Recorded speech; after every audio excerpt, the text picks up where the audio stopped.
I'm Diane Cowen, and I am the Virtual Services Librarian at the Santa Cruz Public Libraries. And I'm going to be talking to you today about Soundswell, the Santa Cruz Public Library's local music collection.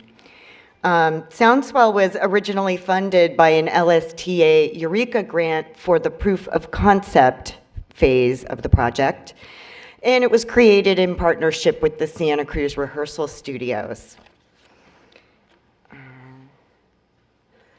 So Soundswell is a streaming database of local music that library card holders can download for free.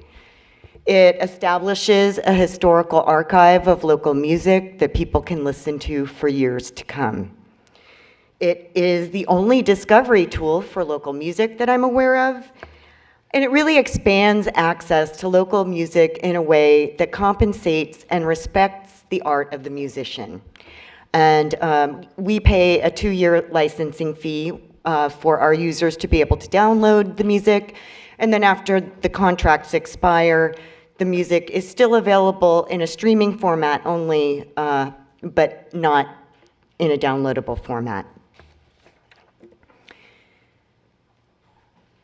So it's always a good idea to start with why. And I'll be perfectly honest, as Heather mentioned, I was a Eureka Leadership Institute member in 2012, and I was looking for a project. So I had just seen this article in Library Journal about the Iowa City Local Music Project, and I was wondering, is this something that would be a good fit for my community? Because I know we had a lot of good musicians. But I wasn't really connected to the local music scene, and I didn't know if we were going to have a lot of community support for something like that.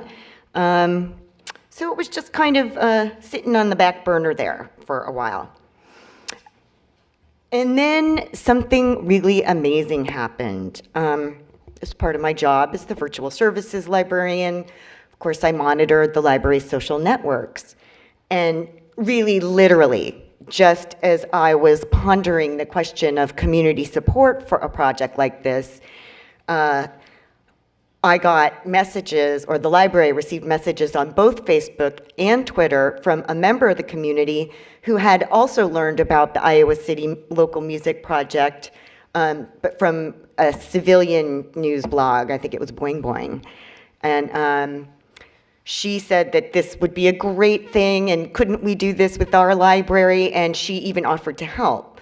So I set up a conversation with her, and it turned out that this person was deeply entrenched in the local music scene, that she owned a small record label and the local rehearsal studio. So at this point, I really felt like the planets had aligned, and and I had my project, and then it really merited some serious consideration. So I thought it was time to take a little look outward and really do some investigation into the music community and the community as a whole to see kind of how we could make it have the most impact. So I did a community assessment that really focused in on the music, and had some interesting findings. Yeah, there's the great Morgani. What I found was that Santa Cruz is, of course, a unique community with an artistic flair, and we have a really huge and active local music scene with a lot of artists working in a variety of genres. And Santa Cruz is trying to promote this artistic flair in terms of economic development by establishing a new identity for itself as an arts destination. But a look at the arts master plan really reveals that the visual arts are completely overshadowing the musical arts in terms of institutional support, which has been events-based and biased towards certain genres like jazz and classical. So the music community in Santa Cruz is really facing some challenges. First of all, music lovers don't have a lot of opportunities for discovering local music beyond that chance encounter at a restaurant or a bar. iTunes and subscription services usually don't have a geographic-based discovery tool. And then, of course, they take a big chunk out of the fees, which can be challenging for just starting out musicians. And then, you know, when it comes to those large-scale local events, I found that our local musicians were often competing with out-of-the-area performers. So when it comes to planning and institutional support, musicians in Santa Cruz are really getting thrown under the bus to the detriment of the musicians and I think the community as a whole. So I really kind of see Soundswell as both a complement and an alternative to this event-based local music discovery and promotion. It's free, it's year-round, it's weather-resistant, and it's kind of a one-stop location where you can discover local music in Santa Cruz. And then by helping musicians to grow their fan base locally, I think it can really have an impact on venue attendance and possibly stimulate economic development in the musical arts. It also, it really communicates the value of local music on an institutional level because after all, the library is a government agency. But most importantly, Soundswell builds community. And I think Bo Bradbury said it way better than I ever could, and this is a direct quote, and there he is there. It's so exciting that you're doing this project because it really brings the listeners and the musical and artistic community together. And Soundswell definitely does bring the musical community and its listeners together, but it's also positioned the library as a real player in the local arts and music scene. And we have a whole new set of relationships between the library, the arts, the media, and musicians than we used to. So building the database really focused on these three project areas, at least for the proof of concept phase. Securing content, building the database, and so much data entry that I try to block it out. And of course, the biggest part of securing content was relationship building.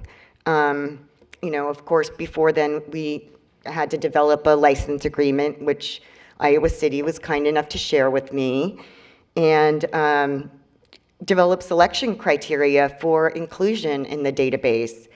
Now, that turned out to be way more complicated than I had ever imagined. Even just defining local music turned out to be a huge challenge.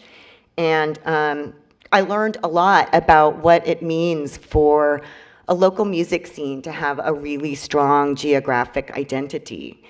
And learning that lesson actually is what really helped me be able to go out there and build those relationships and talk to musicians in a different way, and you know, create the materials I needed to form these partnerships. So we used Omeka to build the database, which is an open source digital archive software that, you know, libraries, archives, museums use. It's very flexible. It uses Dublin Core, and it allows you to really bring in a lot of different types of objects. And we already had a Omeka database server built, so I thought, yep, that's what we're using. But even then, there was still a lot to do, you know, ripping, scanning, and then we also used SoundCloud, which is a music sharing site, to handle the streaming. So there was a lot of work in getting that to work on the back end. So we also had some challenges. Language turned out to be a really big hurdle. Cataloging and data entry were pretty challenging, and then storage, of course. So as far as language goes, I speak librarian, not musician. And I had to learn how to talk to these musicians in a whole different way, in a way that sounded compelling to them. And it really was a completely different language. But one place where librarians speak and musicians speak really came together was when we talked about the historical archive aspect of the project. And every single musician really valued the opportunity to become a part of the historical record of the local music of Santa Cruz. And I just want to share this example. Billy Hawk Epstein is a local musician, and he has worked in Santa Cruz for more than 20 years, playing shows, and now he has some health conditions that prevent him from performing. And he sent me this beautiful email, and he was just so thankful to have a way to get his music out into the community and to know that it was going to be in the archive. So just really good feedback. And yeah, so cataloging and data entry were really a nightmare when doing this project. There are no authority files for these musicians, and some of them honestly change pseudonyms as often as their socks. You know, of course, we tried to maintain some kind of consistency between the MARC record and the Dublin core, but it was really important to make the database really user-friendly. And that's the thing about Dublin core, is it can be as user-friendly as you want. So there's not a lot of consistency. And then the data entry was just so tedious and time-consuming that, I mean, I'm going to kind of gloss over that because I don't want to think about it. And then finally, we had some storage problems, and you know, I know that this is something that goes beyond this project, beyond libraries, you know, organizations everywhere. You know, storage is expensive, and as more and more of our stuff is digital and needs to be backed up, this is something we all have to deal with. But it was literally just as we were about to go live, the server was full, and we ran out of space. And so we had to come up with a short-term fix really quickly, which we did. We did by repurposing an old server that was going to die.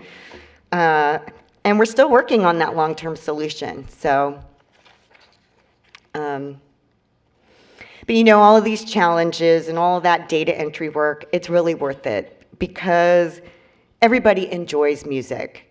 It's part of our individual and shared identities, and music brings people together. Preserving that and making it available to our communities is extremely valuable.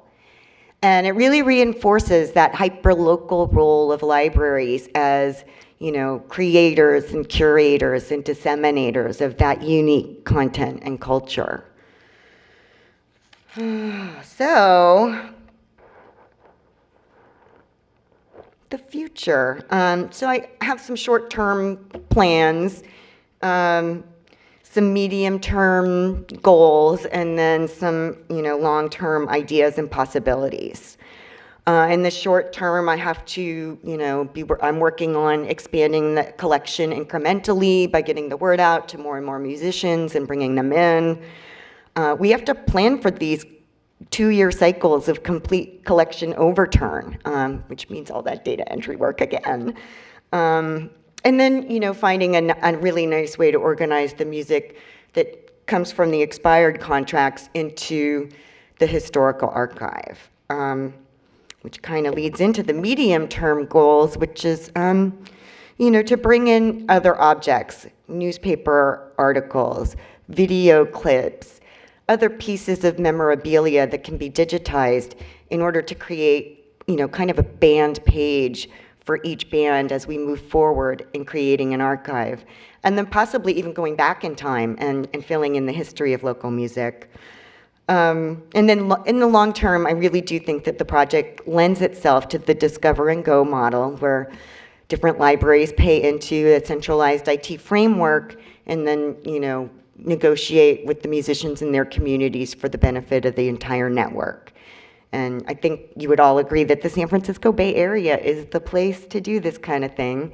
So talk to me. And now I just thought we'd take a quick look, super quick. So here we are. It's scmusic.santacruzpl.org is the direct URL. And, as you can see, we've got a featured album. You can see the most recent additions. And you can browse by genre, browse by album. When you browse by genre, you get this cool little word cloud, and of course, the larger words are the genres that we have the most music in. So as you can see, we've got a lot of folk singers in Santa Cruz. I'm going to go ahead and click on browse albums. You can, of course, title, author, or the date that it was added if you've already downloaded everything in the database and you want to see what's new. Oh yeah, the Raging Grannies are the most recent addition. But actually, I think I'm just going to do a search so that I don't end up making you guys listen to something too weird. So this is the album Grow Down. And so this here is the SoundCloud working on the back end to make it look nice and pretty for us. Ooh, that is touchy. So people can just stream and listen to the music if they want. And then to download, you would just, click on a song. Oh, that takes us to the authentication piece, and too bad we can't listen to the music while I'm typing. So I've entered my username and password, and it just brings up a zip file, which I'm not gonna save. Don't worry, tech guy. And then I could just drag it right into my music folder or my iTunes or whatever. That is actually, it's not responding. My contact information would have been on the last slide, but that's all I have for you.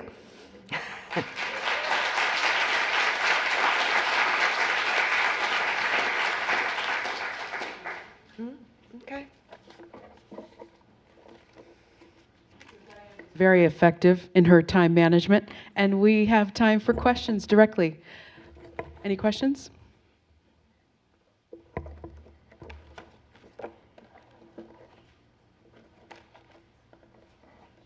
Just very simply, about how many musicians and groups do you think that you touched with? There we go.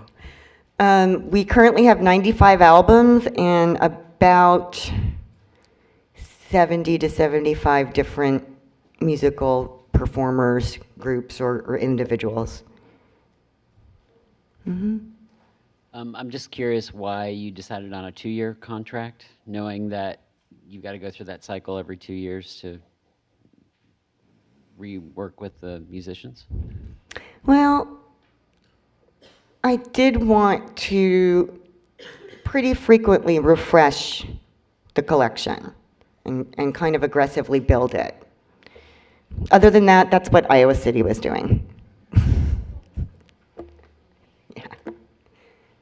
Do you have MARC records for the content in your own catalog? Or is it completely a separate ecosystem? Oh, not yet, but we are going to be adding the MARC records. When we launched this project, we were still using Evergreen, so we really just wanted to wait. 2 questions. How much usage is it getting so far? And I noticed you're partnering with SoundCloud. Do you have a backup plan if SoundCloud goes away? Well, if SoundCloud goes away, it is actually possible now to use Omeka itself to stream the music, which was in, I guess, the most recent update to the Omeka software. It just doesn't look as pretty and awesome. So that's my plan. and I'm sorry, you're going to have to remind me the first part. Well, when the project first went live, we got like 500,000 page views. We're getting about, close to 1,000 page views a month, and that's just page views. We've only just begun getting download statistics out of the system. So I don't know if it's that everybody and their brother in the entire community downloaded everything and then now that's it, they're done, which is entirely possible. But we're getting about 10 to 20 download sessions per week in the last 3 weeks since I've been getting statistics. Diane, are you actively trying to recruit new artists into the database, or do they approach you? Are you having to turn people away, or how does that work?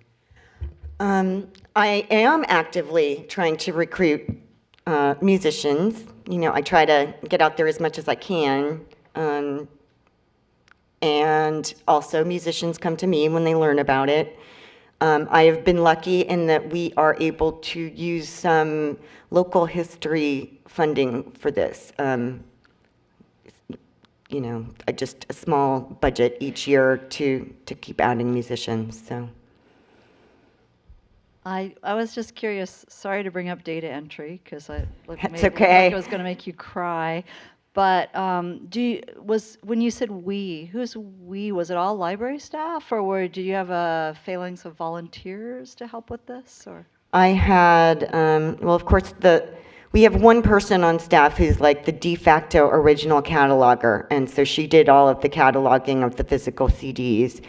I have an aide who, for 3 or 6 hours a week, came in and did most of the grunt work, and I also had a volunteer who came in for 3 to 6 hours a week to do a lot of that grunt work, and see, the thing is, by using SoundCloud, it would have been nice to have SoundCloud handle the downloading as well as the streaming, but we couldn't do that and keep the authentication, so we had to enter metadata on every song in like 4 places. It was like out of control. Well, I didn't. I think we have time for one more question, and I see one over here.